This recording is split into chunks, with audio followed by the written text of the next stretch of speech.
இன்றைக்கி பதிவில் நாம் குழந்தையின்மை பிரச்சனை. குழந்தையின்மை உடல் ரீதியான பிரச்சனையினால் வருதா, இல்லை மன ரீதியான பிரச்சனையினால் வருதா, இல்லை ஒரு தனிநபர் எடுக்கப்படுற முடிவுனால் குழந்தை இல்லாமல் இருக்கிறாங்களா, இதற்கு தீர்வு என்ன, அடிப்படை காரணம் என்ன, இதை எல்லாமே அலச போகிறோம். காப்பியாவின் குரலாய் வாய்ஸ் ஆஃப் காப்பியா. இந்தியாவை பொறுத்த வரைக்கும் குழந்தையின்மை பிரச்சனை வருடா வருடம் கூடிக்கிட்டே போகுதுன்னு சொல்கிறாங்க. இந்த குழந்தையின்மை பிரச்சனை சதவீதத்தில் பார்த்தா 30%, அதாவது 30% மேல் ஆண்களிடமும் 30% ஃபீமேல்ஸ் பெண்களிடமும் இருக்குது. ஒரு 30% இருவரும் சார்ந்த பிரச்சனையாகவும் இருக்குது. கடைசி 10% காரணம் இல்லாமலும் இருக்கிறது. இதை தான் ரிசர்ச்சில் புள்ளி விவரம் சொல்கிறாங்க. பெண்களுக்கு உடல் ரீதியான பிரச்சனை இருக்கும் பட்சத்தில் அவங்க இன்றைக்கி வாடகை தாய் மூலமாக, இல்லைன்னா ஒரு டெஸ்ட் டியூப் பேபி, இந்த மாதிரி பல வகைகள் மூலமாக இன்றைக்கி குழந்தை பெற்றுக்க வாய்ப்புகள் இருக்குது. சில பெண்கள் வசதி வாய்ப்பு அதிகமாக இருக்குது, அவங்களுடைய வேலை காரணமாக, இல்லை ஒரு பயம், குழந்தை பெற்றுக்க பயம் கூட இருக்குதுன்னு சொல்கிறாங்க பெண்களுக்கிட்ட. அதாவது ஒரு 35 வயதை தாண்டின பெண்கள் ஒரு குழந்தையை சுமக்கணும்னு சொன்னால் அவங்க அந்த உளவியலாக அதுக்கு ரெடியாக இல்லை, பயம் அதிகமாக இருக்குது.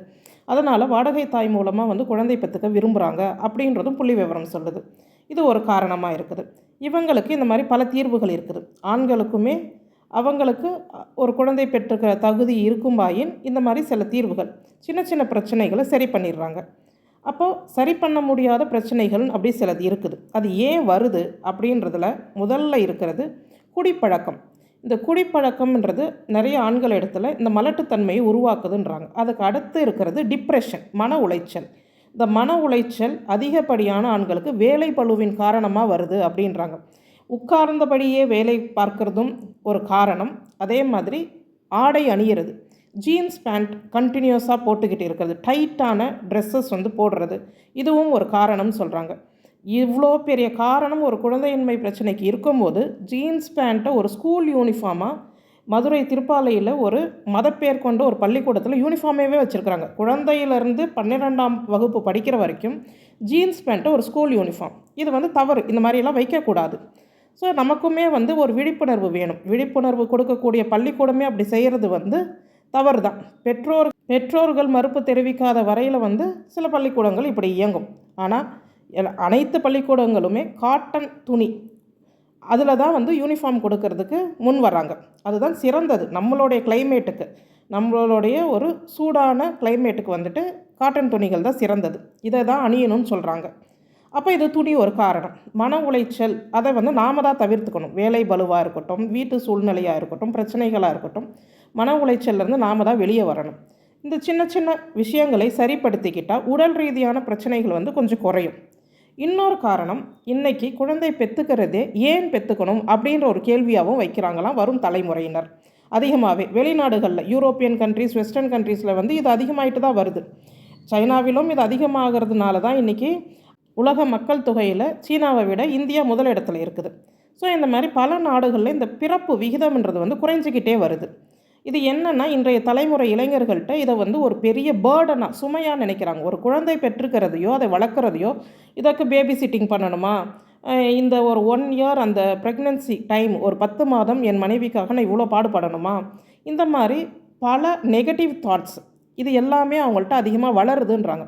அவங்களுடைய ஃப்ரீடம், அவங்களுடைய சுதந்திரம் பறிப்போகிறதா அவங்க நினைக்கிறாங்க. ஆண்கள் மட்டும் இல்லை, பெண்களுமே இப்படி நினைக்கிறாங்க. அப்படியே குழந்தை பெற்றுக்கிறதா இருந்தால் கூட ஒரு குழந்தை போதும் அப்படின்ற மனநிலைக்கு தள்ளப்படுறாங்க.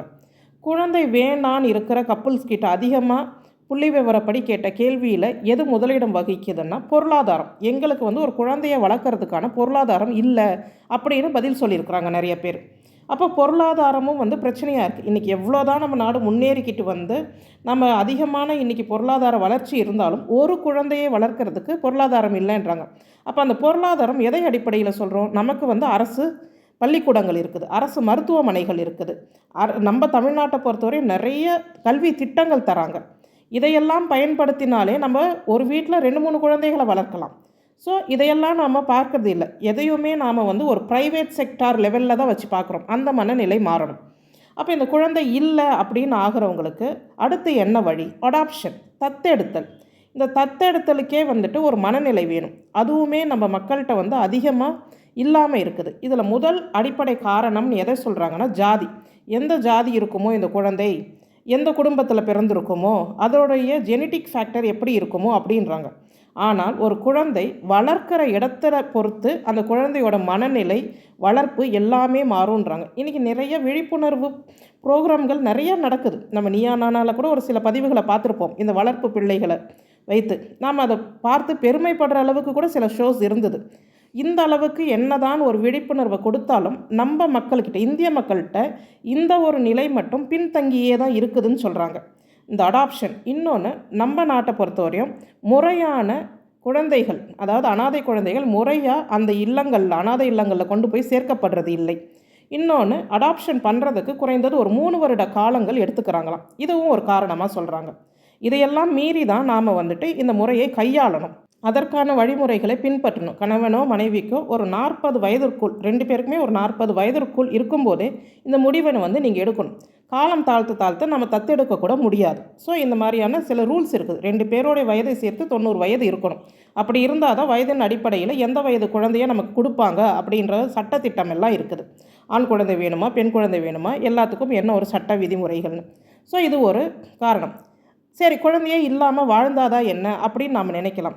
இந்த குழந்தை இல்லாமல் இருந்துடலான்னு காலம் தள்ளுறவங்க கூட ஒரு 50 வயது வரை சந்தோஷமாக தான் காலம் தள்ளுறாங்க. ஏன்னா அவங்க ஆக்டிவாக இருக்கிறாங்க.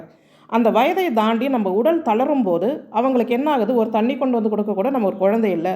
உடம்பு சரியில்லைன்னா கணவனுக்காக மனைவியோ, மனைவிக்காக கணவனோ தான் ஒரு மெடிக்கல் ஷாப்புக்கு கூட போக வேண்டிய நிலைமை. யாரையோ சார்ந்து தான் இருக்க வேண்டிய நிலைமை. சொந்த பந்தங்கள் அவ்வளோ தூரம் இன்றைக்கி நெருக்கமாக இருக்கிறாங்கன்னா நம்ம எல்லாருக்குமே தெரியும், இன்றைக்கி யூனிட் ஃபேமிலிஸ் தான். ஒரு கணவன் மனைவி, அவங்க குழந்தைகள் தான் இன்றைக்கி குடும்பம். இப்படி தான் இன்றைக்கி வருது. இதற்கும் நாம் ஒரு குழந்தை திட்டத்தில் அதிகமாக வந்துட்டோம். அப்போ இதுக்கு மேலே நம்ம குழந்தைகளுக்கு உறவுனாலே என்னன்னு தெரியாது. அத்தை, மாமா, மாமி, சித்தப்பா, சித்தி, இந்த உறவுனாலே இல்லாமல் போயிடும் அடுத்து வர தலைமுறைக்கு. ஸோ இவ்வளோ பிரச்சனையில் நாம் சிக்கிக்கிட்டு இருக்கும் போது இந்த குழந்தையின்மையை சரியான விதத்தில் கையாளணும். இப்போ எங்களுக்கே தெரிஞ்சு ஒரு கணவன் மனைவி 2 பேருமே அரசு பதவியில், அதாவது A1 பதவின்னு சொல்லக்கூடிய பதவி வகித்தவங்க. ஆனால் அவர்களுக்கு குழந்தை இல்லை. ஆனால் அவங்களுக்கு ஒரு 50-55 வயது வரை ஒன்றும் தெரியல. அந்த கணவருக்கு ஒரு 62 வயது இருக்கும்போது மனைவி இறந்துடுறாங்க. குழந்தையும் இல்லை, வீடு இருக்குது, சொத்து இருக்குது. இதற்காக மனைவி வீட்டாரும் கணவன் வீட்டு சைடு இருக்கிறவங்களும் போட்டி போடுறாங்க. யாருக்காக இவர் உயில் எழுதி வைக்க போகிறாரு, இவர் யார் பேருக்கு வைக்கணும். இந்த ப்ரெஷர் என்ன ஆகுதுன்னா அவங்களுக்கே ஒரு மன அழுத்தத்தை கொடுக்குது.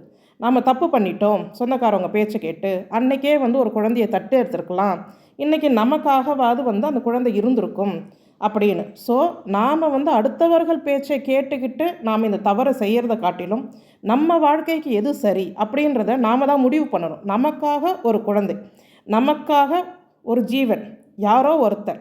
இன்னொன்று, சொந்த பந்தத்துக்குள்ளேயே எடுத்துக்கிறாங்க, முறைப்படி எழுதி வாங்காமல். அந்த மாதிரி சூழ்நிலையில் நடுவில் அந்த குழந்தையை திரும்பி கேட்குறாங்க. சட்டப்படி அப்படி கேட்கும் போது நம்ம கொடுத்து தான் ஆகணும். ஏன்னா இது உளவியல் சார்ந்தது, இமோஷனல் சார்ந்தது. இவ்வளோ பிரச்சனைகள் இருக்குது. அதனால் இந்த மாதிரி பிரச்சனைகள், உடல் ரீதியான பிரச்சனையாக இருந்தால் சீர் பண்ணிக்க பார்க்கணும். அதற்கான ட்ரீட்மெண்ட் பார்க்கணும்.